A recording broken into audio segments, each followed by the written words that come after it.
Sinong hindi ma-amaze sa container staycation house na malakondo ang atake, di ba? Dahil today, dito namin natagpuan ang first shipping container swimming pool dito sa Pilipinas. May soundproof KTV, napaka-instagrammable, may sunrise at sunset view, pwedeng mag-bonfire, fully equipped ang kitchen, at may discount pa ang mga students, elders, balikbayan, at birthday celebrants. Sabay-sabay tayo mag-unwind dito sa Dasma.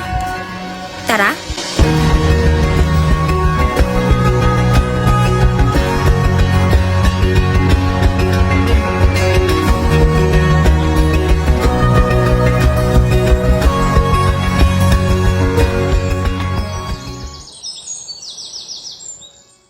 Citizens, another gala na naman with me, OBR Lourdes. Sobrang excited ako for today kasi ba naman, ang tagal ko nang gustong puntahan tong staycation house na to. Bukod sa ang ganda nga ng lugar, and napakalapit pa. Mga 2 PM nga ay nakarating na kami dito sa Fresh Residences. Ito nga ay located sa 5558 Green Breeze 4, Sampaloc 3, Dasmariñas, Cavite. Kitang-kita naman na ang presko dahil sa lakas ng hangin, di ba? Tara, pasok na tayo sa loob.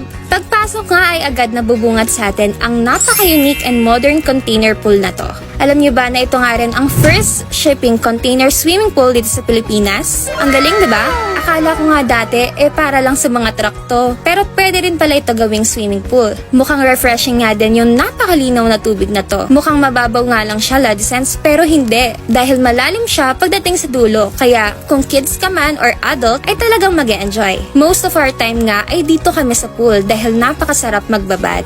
Kung medyo gininaw naman kayo, ay pwede kayong magpainit dito sa kanilang lava rock bonfire. Medyo modern na rin yung bonfire na to dahil hindi na kayo mahihirapan magpaapoy ng kahoy. Papabuksan nyo lang ito sa staff nila at pwede na kayong magpainit or ihaw dyan. Napakadami nga ring mga spots dito na pwede nyong pagtambayan. Kayo na lang talagang mamimili kung saan nyo gugustuhin. May paswing pa nga dito at sa part na to, ang daming upuan kaya nga napaka-perfect na to for family outing or even sa inyong magdotropa. Fully equipped din ang kitchen nila dito kaya pwede kayo magdala ng lulutuin ninyo. May ref, may water dispenser, at griller pa. Kompleto, di ba?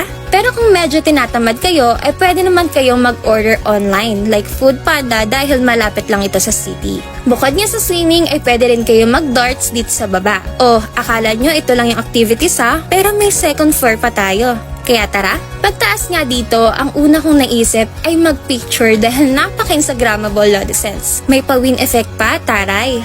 Lakas maka-photoshoot. Buong pintuan nga ay gawa sa salamin kaya bigla ka na lang mag-GGSS. Anyways, unahin na muna natin yung room na to. Wow!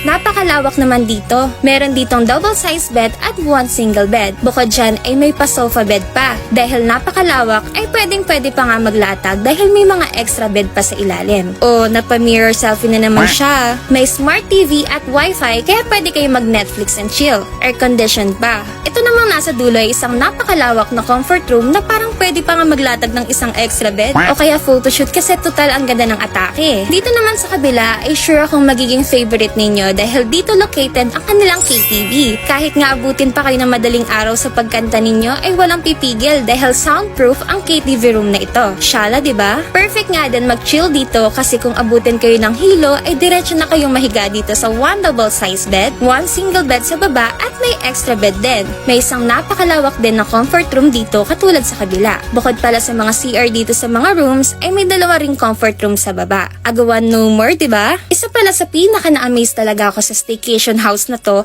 ay kitang-kita nyo ang sunset dito. Tuwang-tuwa nga ako nung naabutan namin yung time na to. Very relaxing ang view. At dahil nga dyan, ay hindi ko na naman napigilan ang magpa-video.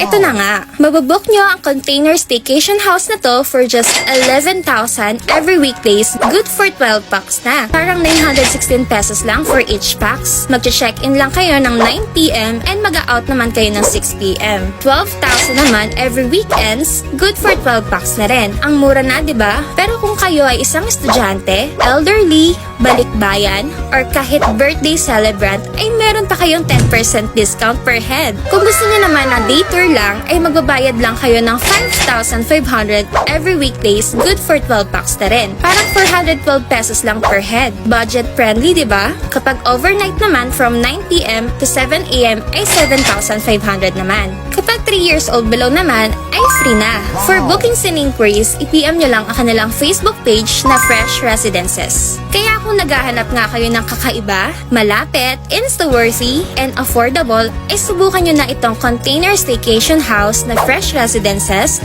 ng Dasmariñas, Cavite. Again, this is OBR Lourdes. See you in the next vlog. Bye!